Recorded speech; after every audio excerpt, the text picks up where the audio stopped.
जय हिंद एवरीवन। आज हम लोग बात करेंगे पेयर ऑफ लीनियर इक्वेशंस के बारे में। तो यहाँ पर आप लोगों को देखिए, यहाँ पर लिखा हुआ पेयर। पेयर मतलब दो चीज का पेयर बनेगा, पेयर होगा। और ये यहाँ पर लिखा हुआ है लीनियर इक्वेशंस। तो लीनियर मतलब क्या होता है, आप लोग पहले पढ़ चुके हैं लीनियर पॉलिनोमियल। लीनियर पॉलिनोमियल वो होते हैं जिनकी डिग्री होती है वन, जिनकी हाईएस्ट पावर हो जाएगी वन। तो यहाँ पर लिखा हुआ है लीनियर इक्वेशंस। तो एक होती है इसकी जनरल फॉर्म। तो जनरल फॉर्म क्या होती है, जनरल फॉर्म बताइए पहले हमको। तो जनरल फॉर्म होती है a1x plus b1y plus c1 is equal to 0। अब देखिए, ये यहाँ पर पहली इक्वेशन है, तो हमको यहाँ पर देखना है पेयर। तो यहाँ पर दूसरी इक्वेशन भी होगी, दूसरी इक्वेशन भी सेम टू सेम होगी, बस a1 की जगह हो जाएगा a2x plus b2y plus c2 is equal to 0। ये बन गई हम लोगों की जनरल फॉर्म। कौन सी form? General form. General form सही। जनरल फॉर्म क्या होता है भाई, आप लोग किसी भी इक्वेशन को ऐसे पहचानेंगे कि ये एक जनरल फॉर्म की इक्वेशन है पेयर ऑफ लीनियर इक्वेशन में। जैसे एग्जांपल लेंगे एक बार, आप लोग यहाँ पर ध्यान दीजिएगा, यहाँ पर लिखा हुआ है एक्स और वाई। यहाँ पर दो वेरिएबल्स हैं, लेकिन आपके साथ में आपको दो इक्वेशन भी दी हुई है। मतलब अगर आपको दो इक्वेशन दी गई हैं और अगर आपके पास दो वेरिएबल्स हैं, तो आप दोनों वेरिएबल्स की वैल्यू निकाल लेंगे। हम लोग आगे बात करेंगे कि इनकी वैल्यू कैसे निकालेंगे। और एक होता है सोल्यूशन। सर सोल्यूशन क्या होता है? सोल्यूशन वो होता है एक्स और वाई वेरिएबल है, तो एक्स और वाई वेरिएबल है, वेरिएबल की ऐसी वैल्यू जो इस इक्वेशन को और इस इक्वेशन को सेटिस्फाई करेगी। सेटिस्फाई करने का मतलब ये होता है कि एल एच एस जो होता है वो आर एच एस के बराबर हो जाएगा। आर एच एस के बराबर हो जाएगा। जैसे यहाँ पर आर एच एस में लिखा हुआ है 0, तो एक्स और वाई की ऐसी वैल्यू आएगी, हम लोग तो सॉल्व करेंगे तो एक्स और वाई की ऐसी वैल्यू आएगी जो इस वैल्यू को, इस साइड के वैल्यू को इसके बराबर कर देगी और इस इक्वेशन की वैल्यू को भी इसके बराबर कर देगी। अब जैसे यहाँ पर एग्जांपल लेंगे, जैसे यहाँ पर लिखा हुआ है 3x, तो यहाँ पर लिखा हुआ है 3x और इज इक्वल टू मान लीजिए यहाँ पर लिखा हुआ है 7। तो अब इसको इस इक्वेशन में देखना है लोगों को, जनरल फॉर्म। सारी इक्वेशन जनरल फॉर्म में लिखी होंगी। तो यहाँ पर आपको देखना है, यहाँ पर लिखा हुआ है 3x, आप ऐसे लिख सकते हैं 3x plus 0y plus C is equal to 7। तो यहाँ पर देखिए, सिर्फ ये वाई टर्म है, ये वाई टर्म नहीं है, ये वाई टर्म नहीं है। तो यहाँ पर जो इसकी ये 0 होगा, तो यहाँ पर जो c की वैल्यू है c1 0 है, यहाँ पर जो b1 है, b1 की वैल्यू 0 है। जैसे यहाँ पर एक एग्जाम्पल और लेंगे तो आपको सही से समझ में आएगा। जैसे यहाँ पर लिख लिया मैंने x plus Y is equal to 9। अब जैसे देखिए, यहाँ पर A X plus B Y plus C, C की वैल्यू 0 है क्योंकि यहाँ पर x की टर्म है, y की टर्म है, लेकिन सी वाई टर्म नहीं है, तो सी की वैल्यू 0 हो जाएगी। तो आप लोगों को इस फॉर्म में देखना पड़ेगा। जैसे मान लीजिए अगर यहाँ पर लिखा हुआ है 9, लिखा हुआ है सिर्फ, आपको इक्वेशन में सिर्फ 9 दे दी जाए, तो 9 दे दिया है मतलब कि कांस्टेंट टर्म है। कांस्टेंट टर्म पहले बात तो 9 देगा नहीं, क्योंकि अगर 9 देगा तो उसके इक्वल टू 9 करेगा, मान लीजिए 9 करेगा। तो यहाँ पर आपको देखना है कि कांस्टेंट टर्म की वैल्यू 9 है, कांस्टेंट टर्म की वैल्यू 9 है, बाकी x और y के साथ जो भी लिखा हुआ है वो 0 है, मतलब कि a 0 है और b 0 है। अरे जैसे यहाँ पर हम लोग देखते हैं, यहाँ पर जैसे एक एग्जांपल और लेते हैं। जैसे मान लीजिए यहाँ पर लिखा हुआ है 9x इज इक्वल टू 5, तो यहाँ पर a की वैल्यू 9 हो जाएगी, ax plus B Y, B की वैल्यू 0 हो जाएगी। आपको तुरंत एक काम करना है, सबसे पहले एक काम करना है, उसको इसके फॉर्म में लिख लेना है। अब जैसे ये वाला इक्वेशन था, तो यहाँ पर हो जाएगा 0x प्लस 0y प्लस सी, क्योंकि ए और बी की वैल्यू 0 हो जाएगी। तो आपको सबसे पहले काम ये करना है, ये पहचान लेना है कि ये किस फॉर्म में लिखा हुआ है। फॉर्म जैसे यहाँ पर लिखा हुआ है 3x, तो हमने यहाँ पर 0y लिख दिया, यहाँ पर 0 लिख दिया, यहाँ पर बी की वैल्यू 0 है, यहाँ पर सी की वैल्यू 0 है। तो आपको इस तरह इक्वेशन को फाइंड करना है कि वो जनरल फॉर्म में है या नहीं है। जनरल फॉर्म में है, फिर आगे हम लोग बात करेंगे कि उसके सोल्यूशन कैसे निकलेंगे। एक सोल्यूशन निकलेगा या फिर इनफाइनाइटली सोल्यूशन निकलेंगे या फिर सोल्यूशन निकलेगा ही नहीं। तो इससे पहले आपको एक काम करना पड़ेगा, सबसे पहला काम कि ए बी सी फाइंड कर लेना है कि इसकी वैल्यू क्या आ रही है। तब तक मैं इसको इरेज कर देता हूँ, फिर हम लोग आगे बात करते हैं कि हम लोग इसका जो कैसे क्या होगा, किसके कितने सोल्यूशन होंगे, एक सोल्यूशन होगा या फिर सोल्यूशन नहीं होगा, फिर इनफाइनाइटली सोल्यूशन होंगे। तो 3 केसेस बनेंगे। तो मैं इसको तब तक इरेज कर देता हूँ, आप तब तक इसको अच्छे से नोट कर लीजिए। ये जनरल फॉर्म है। किसी भी चीज में अगर हम लोग पढ़ेंगे पहले, तो पहले उसकी जनरल फॉर्म पढ़ेंगे। अभी क्वाड्रेटिक इक्वेशन पढ़ेंगे तो उसके भी एक जनरल फॉर्म होती है। जैसे मैंने बताया था ना कि A B C real number होते हैं, उसके बाद ए जो होता है वो नन जीरो होता है। नन जीरो क्या होता है, मतलब ए जीरो नहीं होगा, बाकी सारे रियल नंबर होंगे। तो इसी तरह की जनरल फॉर्म है। अब मैं इसको इरेज कर देता हूँ, आप लोग तब तक इसको अच्छे से नोट कर लीजिए। मैं यहाँ से पूरा इसको इरेज कर देता हूँ पूरा अच्छे से, तो पूरा बोर्ड खाली खाली रहेगा। अब तीन केसेस बनेंगे।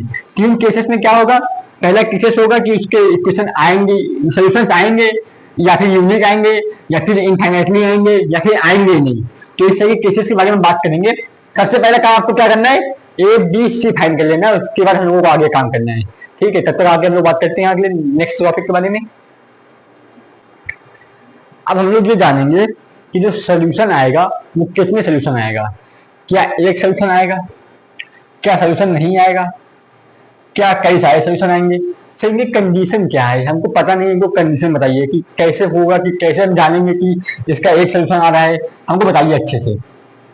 तो भाई पहली चीज तो आप लोग जनरल फॉर्म लिखिए। जनरल फॉर्म क्या होती है, तो जनरल फॉर्म होती है a1x plus b1y plus c1 is equal to 0। और दूसरी क्वेश्चन होती है a2x plus b2y plus c2 is equal to 0। सबसे पहले आपको ये काम करना है कि इसमें आपको निकालना है a1 और निकालना है आप लोगों को b1, c1, a2, b2, c2। सबसे पहले आपको ये फाइंड करना है कि इसमें a1 क्या है। कोई भी क्वेश्चन लिखी हुई है, a1 की वैल्यू क्या होगी, b1 की वैल्यू क्या होगी, c1 की वैल्यू क्या होगी, a2 की वैल्यू क्या होगी, b2 की वैल्यू क्या होगी, c2 की वैल्यू क्या होगी। अब जैसे मान लीजिए यहाँ पर आप लोगों को लिखा हुआ है 9x = 5 लिखा हुआ है। अब बच्चे बोलेंगे सर इसमें x हमको दिख रहा है, a1 की वैल्यू हमको 9 दिख रही है, सर 9 दिख रही है। सर b1 की वैल्यू क्या होगी, भाई b1 की वैल्यू कुछ नहीं देखे तो यहाँ पे हो जाएगी 0, c1 की वैल्यू 0। तो आपको ऐसे फाइंड करना है a1 b1 c1। अब जैसे मान लीजिए कि एक इक्वेशन लिखी हुई है, अगर एक में दूसरी इक्वेशन होती, यहाँ पर अगर हो जाती 3x plus 7 is equal to 0, ये दूसरी इक्वेशन है।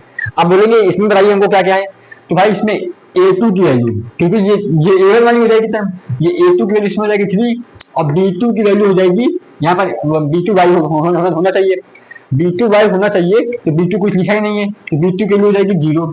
c2 की वैल्यू कितनी हो जाएगी, कांस्टेंट टर्म 7 लिखा हुआ है। तो आप लोगों को ये फाइंड करना है कि a1 b1 c1 और a2 b2 c2 क्या होगा। सबसे पहले आपको ये फाइंड करना है।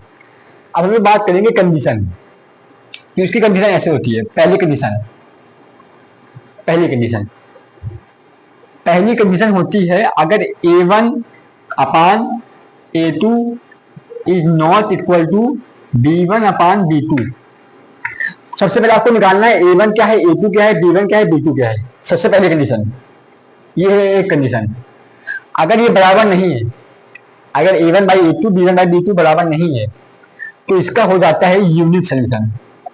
यूनिक सोल्यूशन, सही। यूनिक सोल्यूशन क्या होता है, यूनिक सोल्यूशन, सोल्यूशन क्या होता है भाई, ऐसी x और y की वैल्यू जो दोनों इक्वेशन को सेटिस्फाई करेगा। तो सेटिस्फाई मतलब क्या होता है, LHS is equal to RHS, जो भी लेफ्ट हैंड साइड वैल्यू होगी वो राइट हैंड साइड के बराबर हो जाएगी। यूनिक सोल्यूशन, यूनिक सोल्यूशन मतलब एक solution, only one solution, only one solution, only one solution. आप लोग ऐसे भी समझ सकते हैं, ओनली वन सोल्यूशन। यूनिक मतलब एक, ओनली वन सोल्यूशन। आपको ये बात याद रखनी है। अब आपको ये बात याद रखनी है, जैसे मान लीजिए यहाँ पर यूनिक लिखा हुआ है, ओनली वन सोल्यूशन लिखा हुआ है, तो इसका मतलब इसका सोल्यूशन तो आ रहा है ना। ऐसा तो है नहीं कि सोल्यूशन नहीं आ रहा है, भाई सोल्यूशन तो आ रहा है ना, इसका आंसर निकल रहा है, सोल्यूशन आ रहा है, तो इसका बोलेंगे हम लोग कंसिस्टेंट। कंसिस्टेंट, ये जो वर्ड है ना आप लोगों को याद करना पड़ेगा सही से, क्योंकि कहीं कहीं क्वेश्चन पूछता है कि कंसिस्टेंट की कंडीशन क्या होगी इसमें बताइए, तो दो इक्वेशन दे देंगे, आपको फाइंड करना रहेगा पहले a1 by a2 b1 by b2। अगर बराबर नहीं है तो ऑप्शन में दे देगा ये कौन से कंडीशन में लाई करता है, तो ये होगा यूनिक सोल्यूशन।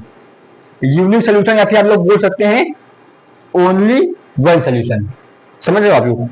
अब आप लोगों को मैंने बताया था पिछली बार कि जो इसका ग्राफ होता है, इसका लीनियर फॉर्म का, जो मैंने बताया था ax plus B Y plus C, जो मैंने बताया ax plus B Y plus C मैंने जो बताया था, मतलब कि उसमें मैंने बताया था ax प्लस बी, यहाँ पर है ax plus B Y plus C, ये भी लीनियर फॉर्म में है।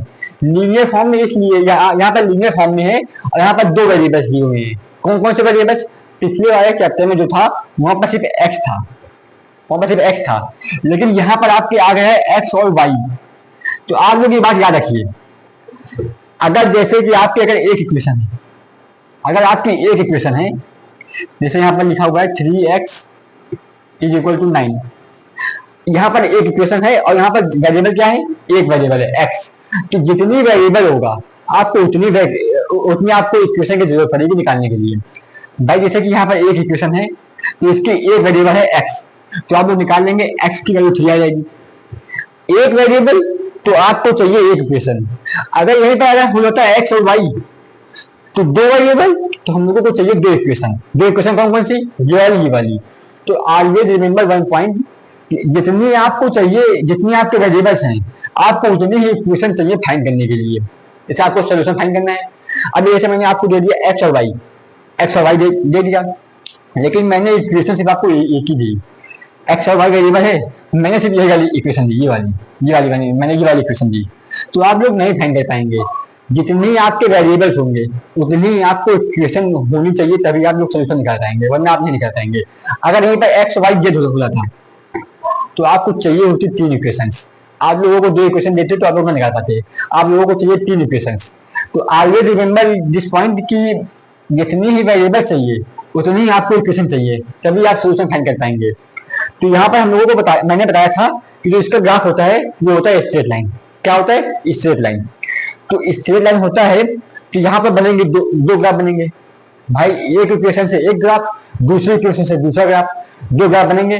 तो दो ग्राफ बनेंगे, यहाँ पर आ रहा है यूनिक सोल्यूशन। तो जहां पर भी ग्राफ कट करेगा, जहां पर भी ग्राफ कट करेगा, जैसे कि एक ग्राफ ये है, ग्राफ ये, अगर यहाँ पर ग्राफ कट कर रहा है तो जहां पर कट कर रहा है वही उसके होंगे सोल्यूशन, उसके सोल्यूशन वही होंगे। तो यहाँ पर जो ग्राफ होगा ये इसको 1 पॉइंट में कट करेगा। 1 पॉइंट में क्यों कट करेगा, क्योंकि इसके आ रहे हैं 1 सोल्यूशन। अगर यहीं पे इसके कई सारे सोल्यूशन होते तो ग्राफ इसी के ऊपर लाई करता। जैसे यहाँ पर ग्राफ ऐसे, एक ग्राफ ये है, एक ग्राफ ये है, एक ग्राफ ये है और दूसरा ग्राफ ये है। तो यहाँ पर देखिए ग्राफ एक जगह कट कर रहा है। तो ऑलवेज रिमेंबर दिस पॉइंट कि यहाँ पर जो ग्राफ होगा ये एक जगह कट करेगा और इसका होगा यूनिक सोल्यूशन। तो आप लोगों को बातें याद रखनी पड़ेंगी। यहाँ पर a1/a2 b1/b2 ये कंडीशन किस लिए, अगर इसके बराबर नहीं है तो इसकी कंडीशन हो जाएगी यूनिक सोल्यूशन, ओनली 1 सोल्यूशन। भाई यूनिक सोल्यूशन क्यों, क्योंकि ग्राफ एक जगह कट कर रहा है। और कंसिस्टेंट, कंसिस्टेंट क्यों बोलेंगे, कंसिस्टेंट इसलिए बोलेंगे क्योंकि इसका सोल्यूशन आ रहा है। अगर ना आता तो क्या बोलते, इनकंसिस्टेंट, इनकंसिस्टेंट बोला आप लोगों को। ठीक है, तो आप लोग इसको अच्छे से नोट कर लीजिए। ये कंडीशन आप लोग हमेशा याद रखिएगा। ये पहली कंडीशन है। अभी 2 कंडीशन और हैं, हम बता रहे हैं आगे।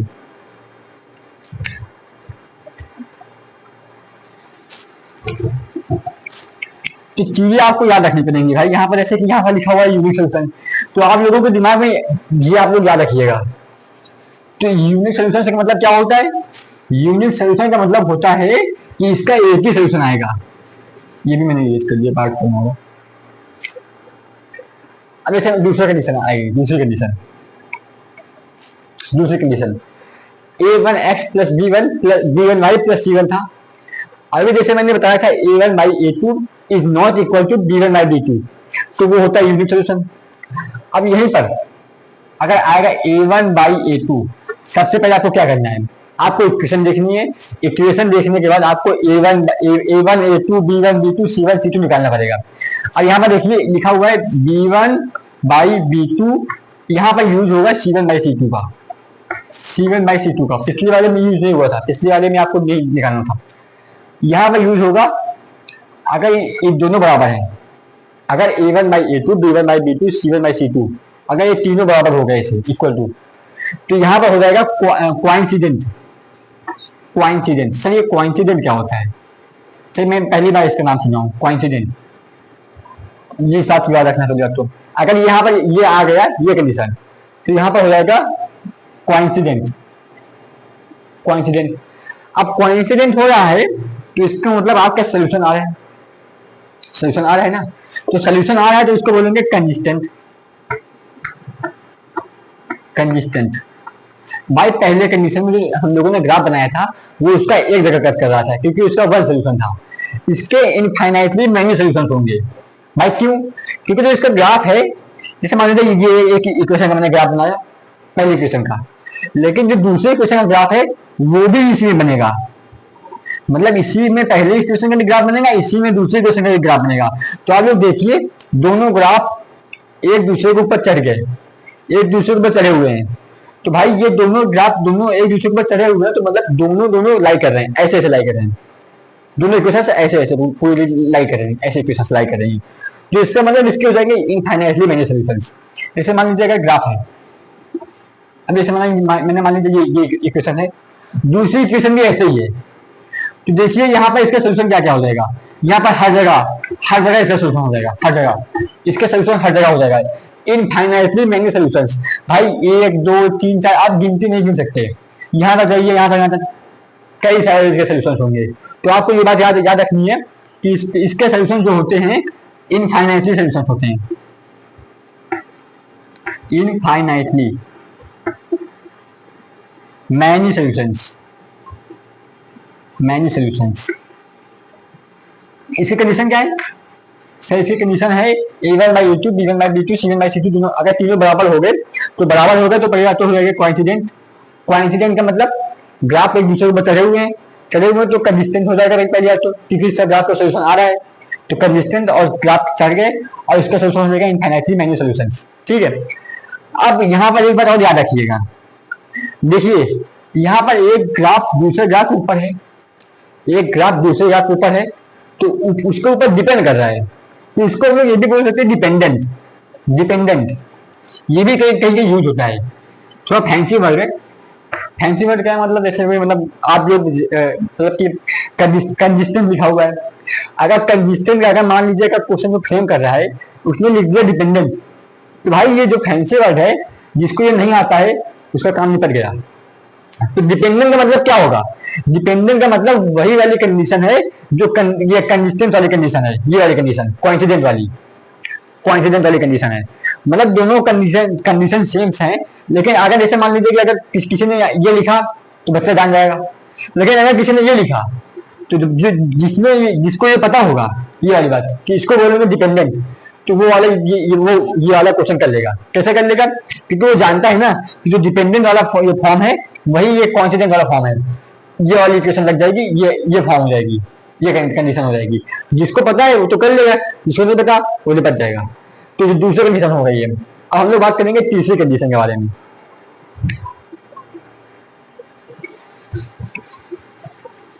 क्योंकि आज लोगों को चीजें रिलेट करनी है कि सॉल्यूशंस क्या होते हैं, जैसे पहले चैप्टर में था, दूसरे चैप्टर में था, तो आप लोगों को एक दूसरे से चीजें रिलेट करिए।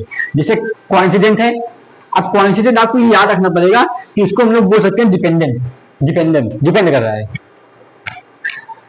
तो भाई यहाँ पर हम लोग बात करेंगे तीसरी कंडीशन। पहली कंडीशन क्या थी याद कर लीजिए, क्लास के साथ साथ आप लोग याद करते चलिए, बात का काम मत करिए, बाद में आप प्रैक्टिस करिए, क्वेश्चन प्रैक्टिस करेंगे बाद में। आप यहाँ पर जो मिल रहा है वो याद करते चलिए, a1/a2 is not equal to b1/b2, ये हो जाएगी पहली कंडीशन। दूसरी कंडीशन क्या थी, a1/a2 is equal to b1/b2 is equal to c1/c2। इसका मतलब यूनिक सोल्यूशन एक जगह कट करेगा, ग्राफ इसका एक जगह कट करेगा, वन सोल्यूशन। आंसर आ रहा है ना, ऐसा तो नहीं आंसर नहीं आ रहा है, आंसर आ रहा है। इसका मतलब हो जाएगा कंसिस्टेंट। और यहाँ पर a1/a2 b1/b2 c1/c2, इसका देखिए आप तीनों बराबर हैं, मतलब इसका आंसर, इसका भी आंसर आ रहा है, इसका आंसर आ रहा है, तो ये भी आ जाएगा कंसिस्टेंट में। और इसका ग्राफ एक दूसरे के ऊपर लाई कर रहा है, इसका मतलब क्या हो जाएगा, इसका मतलब हो जाएगा इसके इनफाइनाइटली मेनी सॉल्यूशंस। अब इसको बोलेंगे कोइंसिडेंट, इसको कोइंसिडेंट भी बोल सकते हैं, कोइंसिडेंट। और कोइंसिडेंट अगर नहीं आप लोग कोइंसिडेंट याद रखेंगे, और कोइंसिडेंट के साथ साथ एक फैंसी वर्ड होगा, फैंसी वर्ड क्या होगा, डिपेंडेंट। तो ये बात आप लोग याद करते चलिए, बात का काम मत रखिए, बाद में आप प्रैक्टिस करिए क्वेश्चन, बाद में आप लोग अपनी जो भी कॉन्सेप्ट पढ़ाया जा रहा है उसको अच्छे से क्वेश्चन अप्लाई करना सीखिए और उसके क्वेश्चन करिए। यहाँ पे जो आप लोग सीख रहे हैं लगातार सीखते चलिए। तीसरी कंडीशन क्या होगी भाई, तीसरी कंडीशन होती है a1/a2। अब देखिए तीसरी कंडीशन में क्या होता है, a1/a2 is equal to b1/b2। अब ऐसा नहीं कि यहाँ पर हम लोग इक्वल कर देंगे, अगर मैंने यहाँ पर इक्वल कर दिया तो ये कंडीशन हो जाएगी यही वाली। तो भाई कंडीशन जो तीसरी है इसका मतलब दूसरी कोई कंडीशन होगी। तो यहाँ पर होगा नॉट इक्वल टू C1/C2। इसका मतलब एक चीज आप लोग याद रखिए, अगर आप लोग यहाँ तक पहुंच गए A1/A2 B1/B2, तो इसका मतलब ये नहीं कि ये वाला हो जाएगा, इसका मतलब ये नहीं है कि ये वाला हो जाएगा, ये वाला भी हो सकता है, ये वाला। अगर C1/C2 बराबर हो गया तो ये कंडीशन हो जाएगी दूसरी वाली। अगर C1/C2, भाई पहली बात तो अगर A1/A2 निकाला आपने, B1/B2 निकाला, अगर बराबर नहीं आए तो पहली कंडीशन। अगर दोनों बराबर आ गए, दोनों बराबर आ गए, तो या तो ये कंडीशन होगा या तो ये कंडीशन होगा। समझो बात को। तो ये जो कंडीशन है भाई, यहां पर होता है आपका no solution. No solution, no solution मतलब, नो सोल्यूशन मतलब इसका सोल्यूशन कोई आएगा नहीं, एक्स और वाई की कोई वैल्यू नहीं आएगी। सर यहाँ पर आपने बताया था जो इसका ग्राफ था, इसका ग्राफ एक जगह कट कर रहा था, और इसका बताया था आपने इसका कंसिस्टेंट है। कंसिस्टेंट मतलब क्या होता है, इसका सोल्यूशन है, इसका सोल्यूशन भी आया था, भले इसके कई सारे सोल्यूशन आए थे लेकिन इसके भी सोल्यूशन आए थे, तो इसका भी आपने बताया था कंसिस्टेंट। सर इसका क्या होगा, भाई इसका सोल्यूशन नहीं आ रहा है, और मैंने बताया था जिसका सोल्यूशन नहीं आता उसको बोलेंगे इनकंसिस्टेंट। क्या बोलेंगे, इनकंसिस्टेंट, इनकंसिस्टेंट बोलेंगे इसको। सर इसका ग्राफ कैसे होगा, भाई अगर इसका सोल्यूशन आ ही नहीं रहा है, इसका सोल्यूशन आ ही नहीं रहा है, तो इसका मतलब इसका ग्राफ एक दूसरे को टच भी नहीं करेगा, और टच करने करता है।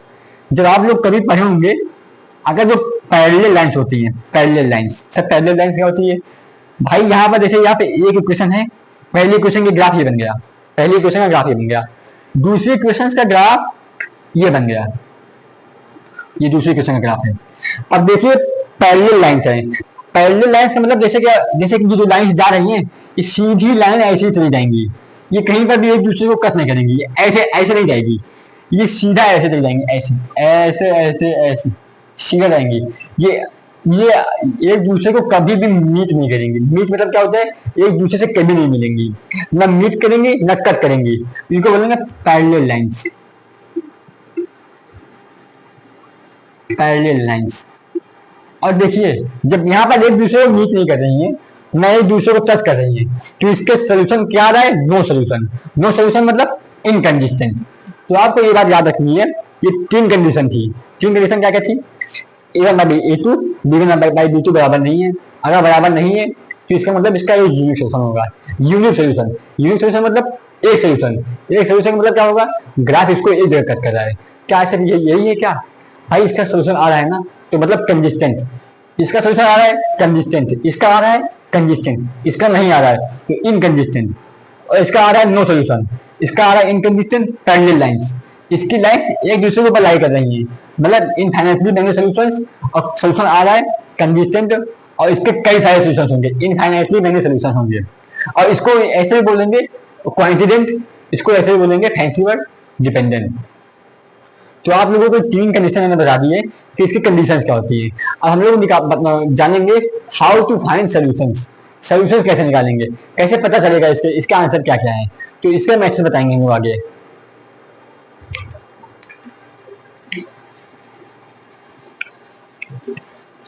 अब होगा हाउ टू फाइंड सॉल्यूशंस। भाई क्लास में आप लोग इसको याद करते चलिए, बाद में प्रैक्टिस करिए अच्छे से। मैंने यहां पर लिख दिया हाउ टू फाइंड सॉल्यूशंस। आपके अब बच्चे बोलेंगे सर कैसे निकालना है, तो इसके मैथड होते हैं, मैथड जैसे मैथड मैंने बताया था, कई बार मैथड होते हैं इसको निकालने के। इसके मैथड होता है पहला मैथड, इसका पहला मेथड होता है ग्राफिकल मेथड। ग्राफिकल मेथड, चलिए ग्राफिकल मेथड क्या होता है, भाई मैंने आपको पिछली वाली वीडियो में बताया था, ग्राफिकल मेथड में graph X axis Y axis का होता है, जो ग्राफ निकालेंगे, ग्राफिकल मेथड, ग्राफिकल मेथड। और इसका दूसरा क्या होता है, आप देखिए क्वेश्चन में जैसा बोलेगा वैसा करना है, अगर नहीं बोला है तो आपको जो सही लगे आप लोग उससे निकालना है। लेकिन ग्राफिकल मेथड में निकालने के लिए आपको चाहिए ग्राफ, आपको ग्राफ की नीड पड़ेगी। अगर क्वेश्चन में बोल दिया है कि आपको ग्राफिकल मेथड से फाइंड करना है तो आपको ग्राफ देगा, क्वेश्चन जो प्रेजेंट करेगा आपको ग्राफ देगा। लेकिन अगर ये नहीं लिखा हुआ है कि ग्राफिकल मेथड से करना है कि इस मेथड से करना है, तो आपको एक काम करना है, जो मेथड इजी लगेगा भाई ये वाला मेथड आपको टफ लगेगा, क्योंकि आपको उसके ग्राफ की जरूरत पड़ेगी। अगर ग्राफ मिलेगा ही नहीं तो आप लोग कैसे करेंगे। ये होता है एल्जेब्रिक मेथड।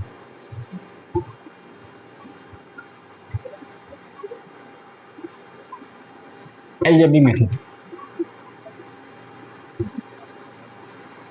एल्जेब्रिक मेथड में आपको ग्राफ की जरूरत नहीं पड़ेगी। इसके भी दो मेथड होते हैं एल्जेब्रिक के।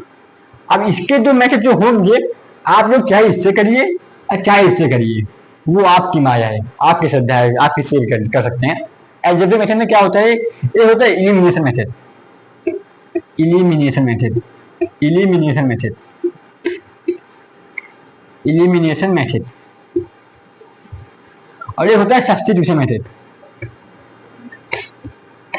Substitution method, substitution method. तो देखिए पहले तो निकालना है आपको हाउ टू फाइंड सॉल्यूशंस, उसके बाद यहाँ पर चाहिए आपको ग्राफिकल मेथड, यहाँ पर चाहिए आपको एल्जेब्रिक मेथड, और यहाँ पर चाहिए इलिमिनेशन, और यहाँ होगा सब्स्टिट्यूशन मेथड। तो आपको ये बात याद रखनी है, ग्राफिकल मेथड को निकालने के लिए आपको चाहिए ग्राफ। अगर क्वेश्चन ये बोल रहा है कि आपको ग्राफिकल मेथड से करना है तो आपको ग्राफ देगा, आपको इस मेथड से करना है। लेकिन अगर ये नहीं बोल रहा है तो आप लोग इस वाले मेथड से करिएगा, इस वाले मेथड से। और एल्जेब्रिक में हम इससे करेंगे या फिर इससे करेंगे, तो भाई इसमें आपको चाहे इससे करिए चाहे इससे करिए, जो आपको इजी लगेगा। अब देखिए ग्राफिकल मेथड को कैसे सॉल्व करते हैं, ग्राफिकल मेथड कैसे सॉल्व करते हैं। तो आप लोग क्लास 9 में पढ़े होंगे, जैसे मान लीजिए ग्राफ में किसी इक्वेशंस को कैसे ड्रॉ करते हैं, कैसे ड्रॉ करते हैं आप लोग पढ़े होंगे। जैसे मान लीजिए यहाँ पर एक इक्वेशन लिखी हुई है x minus Y is equal to 1 लिखा हुआ है, ये पहली इक्वेशन है। दूसरी इक्वेशन आज वाली वीडियो में मैं इस वाले मेथड के बारे में बताऊंगा, और नेक्स्ट वीडियो में मैं बताऊंगा एल्जेब्रिक मेथड में एलिमिनेशन मेथड, सब्स्टिट्यूशन मेथड, इसके कई सारे क्वेश्चंस करूंगा।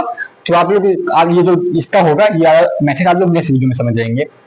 आज मैं बताऊंगा इस वाले मेथड के बारे में, ग्राफिकल मेथड को कैसे सॉल्व करते हैं, और नेक्स्ट वाली वीडियो में हम लोग बात करेंगे एल्जेब्रिक मेथड। एल्जेब्रिक में बात करेंगे एलिमिनेशन कैसे सॉल्व करते हैं और सब्स्टिट्यूशन कैसे सॉल्व करते हैं। तो x माइनस वाई और x plus Y is equal to 3। देखिए यहाँ पर एक इक्वेशन ये है और दूसरी इक्वेशन ये है, भाई पहली इक्वेशन ये है और दूसरी इक्वेशन ये है। तो आपको कैसे सॉल्व करना है, तो देखिए आप लोग को पता होगा कि ग्राफ कैसे सॉल्व करते हैं। पहली इक्वेशन को आप लोग ग्राफ में ड्रॉ करेंगे, मैं इसको हटा देता हूँ एक बार।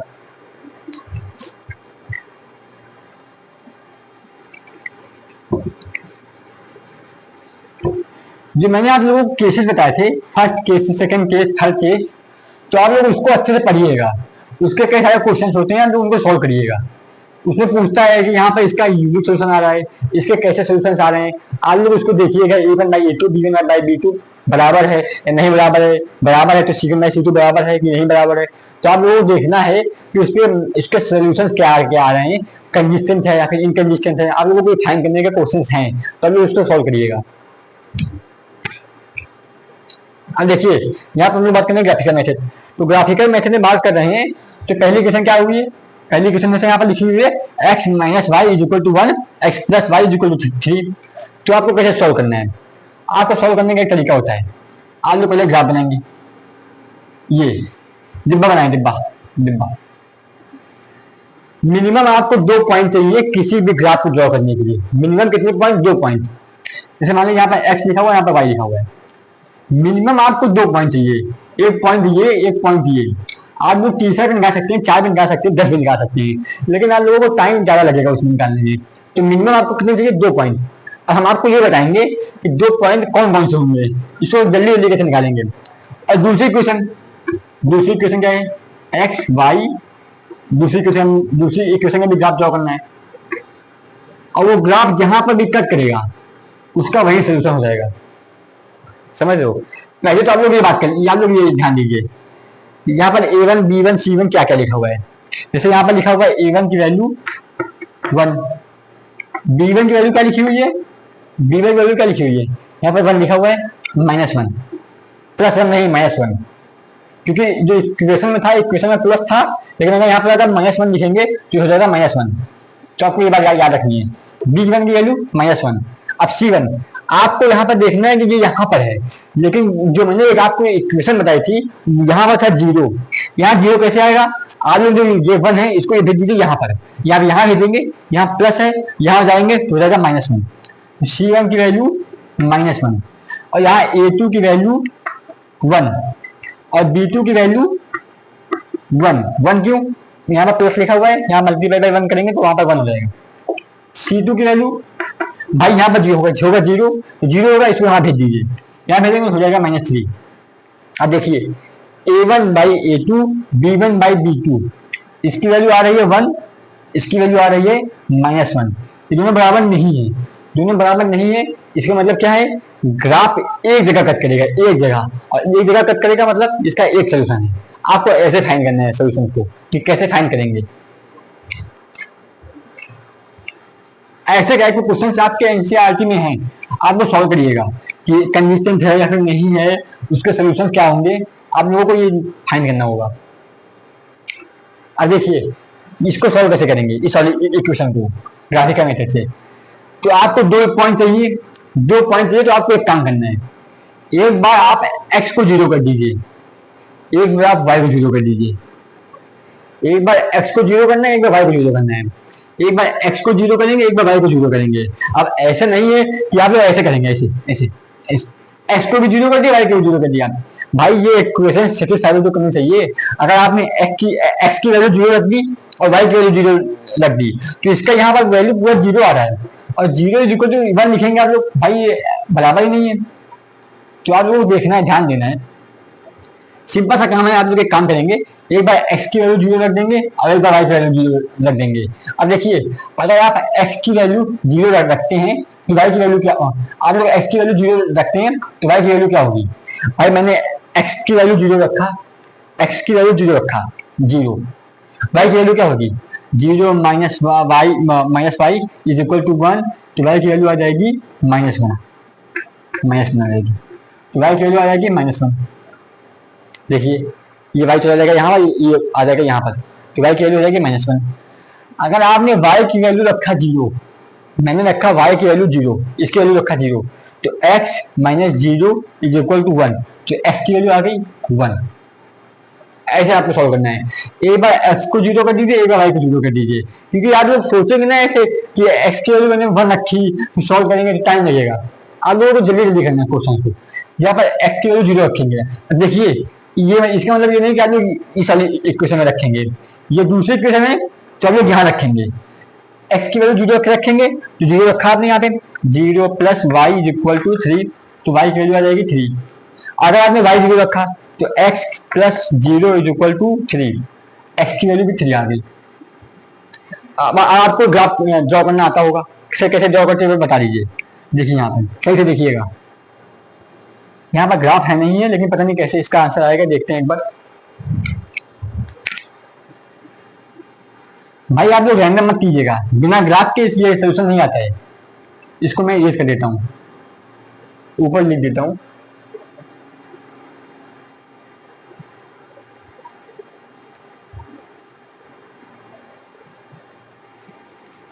अब देखिए यहाँ पर मैंने ग्राफ बना दिया। मैं आपको एक ग्राफ के साथ एक बात और बता देता हूँ।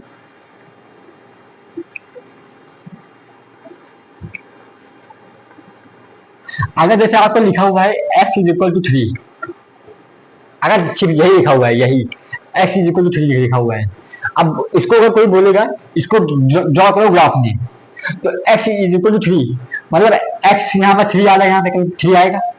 हम सपोज कर लेते हैं यहाँ पर 1 2 3 लिखा हुआ है, 3 आएगा।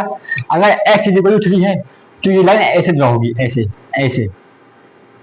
अब देखिए ये लाइन अगर ऐसे ड्रॉ हुई है तो इसका मतलब ये पैरेलल टू y एक्सिस है। मैंने बताया था आपको ये y एक्सिस है, plus y minus x plus x। मैंने आपको बताया था कि अगर ये लाइन अगर ऐसे ड्रॉ हुई है तो ये पैरेलल टू y एक्सिस है, मतलब अगर x is equal to k लिखा हुआ है तो जो लाइन जाएगी k मतलब कोई भी नंबर मतलब जैसे मान लीजिए x की जगह 5 लिखी हुई है तो 5 जो लाइन ड्रॉ करेंगे आप यहाँ पे ड्रॉ करेंगे ऐसा करके, ऐसे ऐसे जाएगी, ये पैरेलल टू वाई एक्सिस जाएगी। अगर यहीं पर लिखा होता है Y equal to 3, Y equal to 3, तो वाई की वैल्यू 3 यहाँ पर आएगी, तो ये ऐसे लाइन जाएगी ऐसे, तो ये हो जाएगा पैरेलल टू एक्स एक्सिस। अगर y के बराबर लिखा हुआ है तो ये पैरेलल टू एक्स एक्सिस हो जाएगा। एक्स एक्सिस के पैरेलल क्यों हो जाएगा, क्योंकि देखिए यहाँ पर ये एक्स एक्सिस है, और अगर x के बराबर लिखा हुआ है तो पैरेलल टू वाई एक्सिस हो जाएगा। आपको ये बात याद रखनी है, अच्छी बात है ये वाली बात। ये एक बार क्वेश्चन आया था सीबीएसई ने, एक बार एमसीक्यू में क्वेश्चन दिया था भाई, कई बच्चों को पता ही नहीं था तो इसको रॉन्ग कराए थे, गलत कराए थे। तो ये बात याद रखनी है, अगर x के बराबर लिखी हुई है तो पैरेलल टू वाई एक्सिस हो जाएगी, और अगर y के बराबर लिखी हुई है तो पैरेलल टू एक्स एक्सिस हो जाएगी। अब देखिए यहाँ पर मैं यहाँ पर ग्राफ ड्रॉ कर रहा हूँ।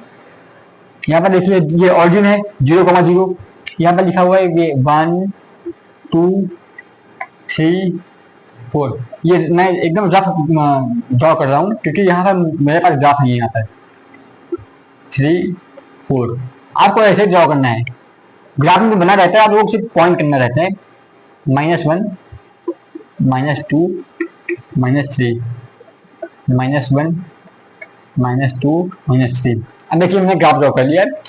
अब पहले क्वेश्चन हम लोग पहली जो लाइन है स्ट्रेट लाइन उसको ड्रॉ करेंगे। तो आपको 2 पॉइंट करने हैं, 2 पॉइंट। जैसे यहाँ पर लिखा हुआ है y की वैल्यू 0 और x की वैल्यू 1, तो ये x की वैल्यू 1 है और y की वैल्यू 0, x की वैल्यू 1 और y की वैल्यू 0, ये हो जाएगा एक ग्राफ, ये एक पॉइंट। अब देखिए यहाँ पर x की वैल्यू 1 है और y की वैल्यू 0 है, और यहाँ पर हम देखेंगे एक बार इसकी x की वैल्यू 1 और y की वैल्यू 0, x की वैल्यू 0 और y की वैल्यू -1। ये देखिए, अब देखिए ये जो 2 पॉइंट दिख गए हम लोगों को, एक पॉइंट ये, एक पॉइंट ये, इसको हम लोग ऐसे ड्रॉ कर लेंगे, ऐसे ये ड्रॉ कर लिया मैंने ऐसे। ये पहले ग्राफ हो जाएगा। समझ रहे हो ना भाई आप लोग कैसे? मैंने पहले x की निकाली वैल्यू, y की वैल्यू निकाली, और देखिए यहाँ पर पहले इसको देखेंगे, x की वैल्यू 0 y की वैल्यू -1। x की वैल्यू 0 कहाँ पर है? यहाँ पर 0, y की वैल्यू -1 यहाँ पर है। भाई y एक्सिस में ध्यान से देखिएगा, आप लोग यहाँ पर मत पॉइंट कर दीजिएगा। यहाँ पर आप लोग क्यों नहीं पॉइंट करेंगे? क्योंकि ये निगेटिव में x चल रहा है, हमको चाहिए y एक्सिस में -1, तो y एक्सिस में -1 और x की वैल्यू 0, तो x की वैल्यू यहाँ पर 0 हो जाएगी और y की वैल्यू -1, और यहाँ पर लिखा होगा x की वैल्यू 1, तो x की वैल्यू 1 और y की वैल्यू 0, तो ये हो जाएगा एक ग्राफ। अब दूसरे ग्राफ का यहाँ पर था x की वैल्यू था 0 और y की वैल्यू 3, x की वैल्यू 0 था, x की वैल्यू 0 यहाँ पर मतलब हम लोग सपोज करेंगे y की वैल्यू 3 कहाँ पर है, तो y की वैल्यू 3 देखिए यहाँ पर, ये y की वैल्यू 3 है। अब यहाँ पर y की वैल्यू 3, यहाँ पर x की वैल्यू आपको 0 है, तो ये हो जाएगा एक दूसरा पॉइंट। और यहाँ पर लिखा हुआ है y की वैल्यू 0 और x की वैल्यू 3। अब देखिए x की वैल्यू 3 और y की वैल्यू 0, तो ये गया ग्राफ।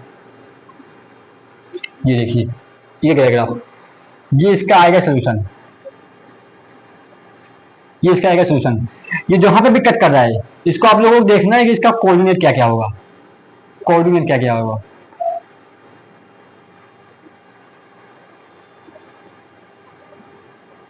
देखिए यहाँ पर x की वैल्यू आ गई है 2, x की वैल्यू आ गई है 2, हाँ ठीक है। यहाँ पर x की वैल्यू 2 आ गई है, तो y की वैल्यू क्या होगी?